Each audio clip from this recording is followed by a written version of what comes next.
রাত হলেই চুলকানি আরও বেড়ে যায়, ঘুম আসে না। ছোট্ট মেহজাবিন শুধু চুপচাপ কষ্ট সহ্য করে। মা বুঝতে পারেন মা, কিছু একটা ঠিক মা, নেই। খুব কিন্তু কি চুলকায় রোগ মা। এটা? কেন প্রতি রাতে এমন হয়? ডাক্তার জানালেন এটা স্ক্যাবিস, পরজীবী এক ধরনের চর্মরোগ যার চুলকানি ও র্যাশ তৈরি করে। একজনের থেকে পুরো পরিবারে ছড়িয়ে পড়তে পারে এই রোগ। যত বেশি সময় যায় তত বাড়ে সংক্রমণ। চুলকানির যন্ত্রণায় স্কুলেও যেতে পারছে না সে। বন্ধুরা দূরে চলে যাচ্ছে, ওর চোখে কেবল একাকিত্ব।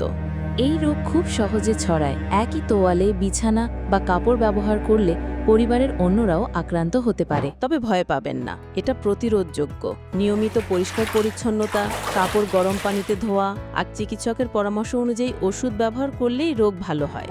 সেজন্য নিয়মিত ব্যক্তিগত পরিষ্কার পরিচ্ছন্নতা বজায় রাখা, পোশাক ও বিছানার চাদর পরিষ্কার রাখা, আক্রান্ত ব্যক্তির সরাসরি সংস্পর্শ এড়িয়ে চলা, অনেক বাচ্চা একসাথে থাকে এমন জায়গাগুলোর পরিষ্কার পরিচ্ছন্নতা অবশ্যই নিশ্চিত করা, নিয়মিতভাবে স্ক্যাবিস হয়েছে কিনা তা পরীক্ষা করা, ঘরবাড়ি ও আসবাবপত্র পরিষ্কার রাখা, স্ক্যাবিসে আক্রান্ত ব্যক্তির পাশাপাশি একই পরিবারের সকল সদস্যকে চিকিৎসা নেয়া। সেই জন্য স্ক্যাবিস ও চুলকানির সমাধান করতে স্পাইনোস্যাট 0.9%-এর প্রিপারেশন নিয়ে অপসোনিন ফার্মা প্রথমবার বাংলাদেশে নিয়ে এলো স্পাইনোস্যাট 60 ml টপিক্যাল সাসপেনশন।